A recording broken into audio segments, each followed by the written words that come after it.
নমস্কার, আমি অ্যাস্ট্রোলজার আশিস কুমার সরকার। আপনারা দেখছেন অ্যাস্ট্রো বিজ্ঞান। আজকে আলোচনা করব ভাদ্র মাসে যেসব জাতক এবং জাতিকারা জন্মগ্রহণ করেছে তাদের ভাগ্য, চরিত্র, ক্যারেক্টারিস্ট, বৈশিষ্ট্য এবং কোন সময়টা আপনাদের ভাগ্যের পরিবর্তন আছে, কোন সময় আপনাদের জীবনে একটু সাবধানে থাকবেন, ফাড়া আসতে পারে এবং ভালো টাইম কখন আসবে, শিক্ষা দীক্ষা, মাতৃস্থান, পিতৃস্থান, যা কিছু আছে একদম ডিটেলস আলোচনা করব সব কিছু নিয়ে। তাহলে চলুন। তবে বন্ধুরা, ভিডিও শুরু করার আগে একটা কথা বলতে চাই। বৈশাখ মাস থেকে নিয়ে শুরু করে শ্রাবণ মাস পর্যন্ত সবগুলো ভিডিও বানাইছি। সবগুলো ভিডিওর লিঙ্ক এই ভিডিও ডেসক্রিপশন বক্সে আছে, তাহলে তোমরা সেখান থেকে দেখে নিতে পারো। ঠিক আছে, তাহলে চলো আজকে ভিডিওটা শুরু করা যাক। ভাদ্র মাসে জন্মগ্রহণকারী জাতকরা তেজস্বী এবং পুরুষত্ব ভাব এদের মধ্যে থাকে। ঠিক আছে, খুবই তেজস্বী হয়ে থাকে। নিজের প্রতি কিন্তু এরা অনেকটা নিজেদের উপরে কিন্তু বিশ্বাস রাখে। এরা কিন্তু অহংকারী হয় বলে মানুষেরা কিন্তু এরা যে আছে এই মাসে যে জন্মগ্রহণকারী জাতকরা যে আছে এরা অহংকারী হয় বলে মানুষরা কিন্তু এদের ভুল বুঝে থাকে। শত্রুপক্ষরা এদের সঙ্গে কিন্তু ক্ষতি করার চেষ্টা করে, তবে ক্ষতি করার চেষ্টা করলেও কিন্তু এদের সঙ্গে পাইরে ওঠে না। ঠিক আছে, বিবাহিত জীবন কিন্তু এদের মোটামুটি, বিবাহিত জীবনে খুব একটা এদের সুখের হয় না। আর এরা কিন্তু প্রচণ্ড কষ্ট করে, হার্ডওয়ার্ক করে, জীবনে প্রচণ্ড কষ্ট করে কিন্তু এরা অর্থ উপার্জন করে। ঠিক আছে, আচ্ছা, এদের জীবনে কিন্তু 7, 28 এবং 22 এবং 28 বছরে কিন্তু ফাড়া আসতে পারে বা কোনো বিপদ আসতে পারে। তো এইসব যদি অতিবাহিত হয়ে যায় তাহলে কিন্তু এরা 75 বছর পর্যন্ত কিন্তু বাঁচতে পারে। ঠিক আছে, বাকিটা ম্যাটার করে আপনাদের। যা তো এদিকে বন্ধুরা, কাকটা ডিস্টার্ব করে দিচ্ছে, কি বলবো আর, ভিডিওটা সেমতো করতে দিচ্ছে না। যাই হোক, 75 বছর পর্যন্ত বাঁচতে পারে, কিন্তু বাকিটা চোপ কর্নারে বাবা, যা খাইতে দিছি তো, আরও লাগবে খাওয়ার, পরে দেবো, যা আবার। আচ্ছা, যাই হোক, তো বন্ধুরা বাকিটা ডিপেন্ড করে আপনার, কি বলবো আর বন্ধুরা, ভিডিওটাই করতে দিচ্ছে না, দেখো তো এত অত্যাচার। আচ্ছা, যদি অসুবিধা না হয় তাহলে করি, ঠিক আছে, আর যদি অবশ্যই অসুবিধা হয় তাহলে আমাকে কমেন্ট করে জানাবেন। বাকিটা ম্যাটার করে আপনাদের কুণ্ডলিতে গ্রহের প্লেসমেন্টের উপরে এবং আপনার অষ্টমপতি, দ্বিতীয়পতির উপরে। ঠিক আছে, জাতিকাদের ক্ষেত্রে বলি, এই মাসে জন্মগ্রহণকারী জাতিকারা, এই ভাদ্র মাসে জন্মগ্রহণকারী জাতিকারা কিন্তু মন মতো স্বামী পেতে পারে। ঠিক আছে, শাস্ত্র তো সেটাই বলতেছে। আমি দিব এখানে শাস্ত্রের মধ্যে পাই যাবেন, আপনারা এই ভিডিওটার মধ্যেই পাই যাবেন। ঠিক আছে, তাই এদের বিবাহিত জীবন কিন্তু সুখের হয়। এরা কিন্তু আবার প্রেম করে বিয়ে করে এরা কিন্তু আবার তাদের স্বামীকে তাদের আয়ত্তে রাখতে পারে। ঠিক আছে, শ্বশুর শাশুড়ির কাছে কিন্তু এরা অপ্রিয় হলেও এরা কিন্তু স্বাধীনভাবে বাঁচতে পারে বা স্বাধীনভাবে চলতে পারে। ঠিক আছে, অপরের দান এবং করুণা কিন্তু এরা পছন্দ করে না। যদি সোজা কথায় বলি, কারো কাছ থেকে কোনো জিনিস গিফট ফ্রিতে নিতে চায় না। ঠিক আছে, এইসব এই মাসে জন্মগ্রহণকারী জাতিকাদের ক্ষেত্রে ভাগ্য মোটামুটি ভালো, তবে এরা কিন্তু প্রায় নানা অসুখে ভুগতে পারে এবং এদের কিন্তু 5, 9 এবং 10 বছর বয়সে কিন্তু এদের জীবনে ফাড়া আসতে পারে। তো এই বছরগুলোতে একটু সাবধানে থাকার চেষ্টা করবেন। ঠিক আছে, আর এই সব ফাড়া যা কিছু আছে এগুলো যদি ভালোভাবে অতিবাহিত হয়ে যায় তাহলে এদের গড় আয়ু হচ্ছে 65 ইয়ার্স পর্যন্ত হইতে পারে। শাস্ত্র তো সেটাই বলছে।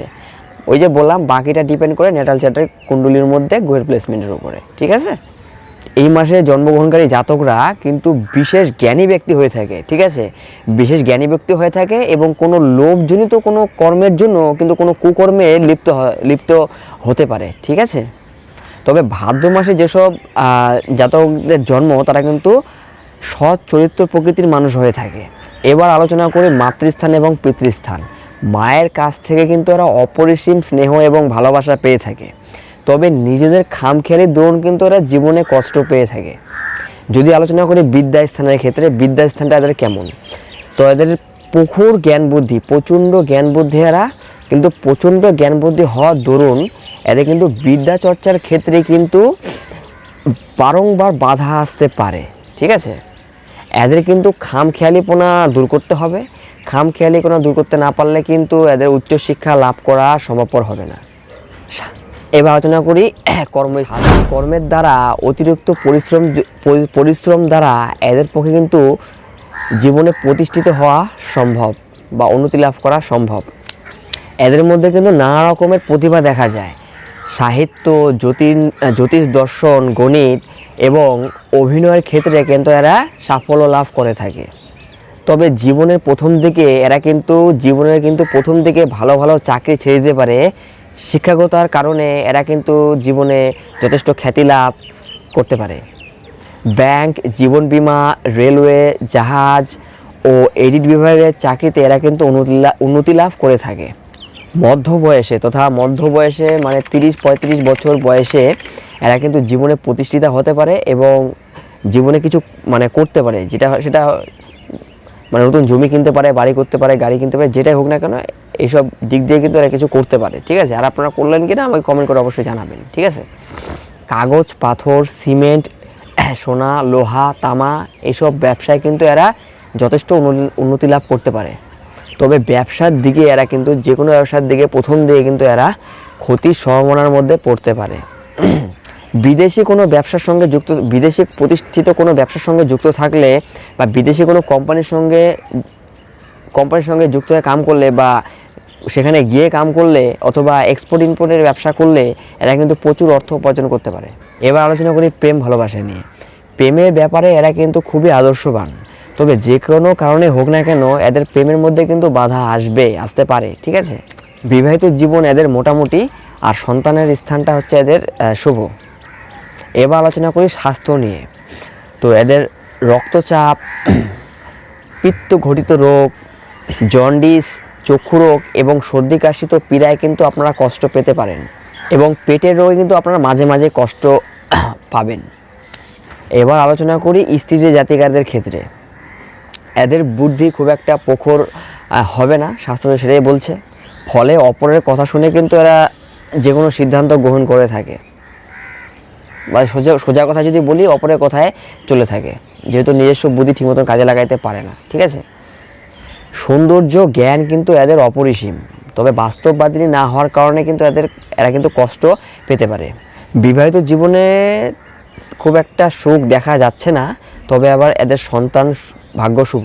এদের যে হাজব্যান্ডরা আছে বা স্বামীরা আছে এদের সঙ্গে কিন্তু খুব ভালোভাবে ব্যবহার করে না, বা এদের সঙ্গে ভালোভাবে সম্পর্ক রাখে না, শাস্ত্র তো সেটাই বলছে। ঠিক আছে, বা খুব একটা দাম দেন না কথাবার্তায়, এবং এদেরকে কিন্তু এড়িয়ে চলার চেষ্টা করে।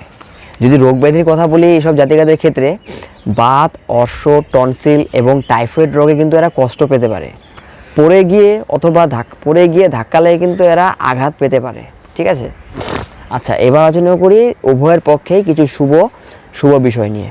আচ্ছা, যদি এদের শুভ সংখ্যার কথা বলি, এদের শুভ সংখ্যা হচ্ছে 1, 4, 5 এবং 8।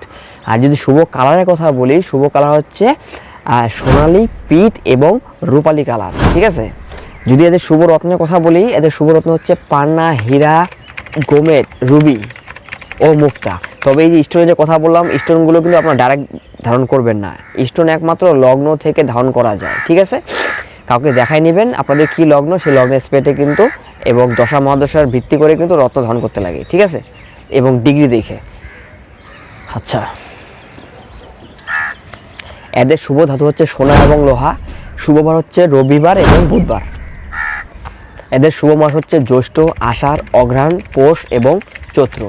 এবং শুভ বয়সের যদি কথা বলি, শুভ বয়স হচ্ছে এদের 5, 8, 14, 17, 23, 24, 5, 8, 14, 17, 23, 32, 35, 40, 44, 50 এবং 53। যদি আরও বেশি লাস্টিং করে কেউ তাহলে হচ্ছে 59, 62 এবং 68। ঠিক আছে, তো বন্ধুরা যা কিছু আছে আপনাদেরকে ডিটেলসে বললাম, বাকিটা আমি এখানে লাগাই দেবো, চাইলে আপনারাও নিজেরা পড়ে নিতে পারেন। ঠিক আছে, তো বন্ধুরা আপনাদের সঙ্গে যে কথাগুলো বললাম, আপনাদের বিষয়ে যে বললাম এতক্ষণ কথাগুলো, আপনাদের সঙ্গে কতটা ম্যাচিং খেলো আমাকে অবশ্যই কমেন্ট বক্সে জানাবেন। ঠিক আছে, আর আপনাদের সঙ্গে যে সব কিছু একদম 100% মিলবে এটা কিন্তু কখনোই ভাইবেন না। ঠিক আছে, কারণ শুধুমাত্র জন্ম মাস থেকে আপনাদের সঙ্গে যে মিলবে এটা কিন্তু কখনো সম্ভব না। এই জন্য নেটাল চার্ট দেখাটা আবশ্যক, গ্রহের প্লেসমেন্টের দেখাটা আবশ্যক। সব কিছু একটা জিনিস দিয়ে হয় না, গ্রহের প্লেসমেন্ট আপনার দশা মহাদশার উপরে সব কিছু ভিত্তি করে, তো সব কিছু দেখতে হয়। তো এর পরবর্তীতে নিয়ে আসবো আশ্বিন মাস নিয়ে। ভিডিওটি ভালো লাগলে একটা লাইক করবেন, কারো কোনো প্রশ্ন থাকলে কমেন্ট বক্স খোলা আছে, কমেন্ট বক্সে কমেন্ট করে জানাবেন এবং শেয়ার করতে পারেন যাদের ভাদ্র মাসের জন্ম। দেখা হচ্ছে পরবর্তী নতুন কোনো ভিডিওতে। আজকের জন্য এটুকুই, টাটা, বাই বাই।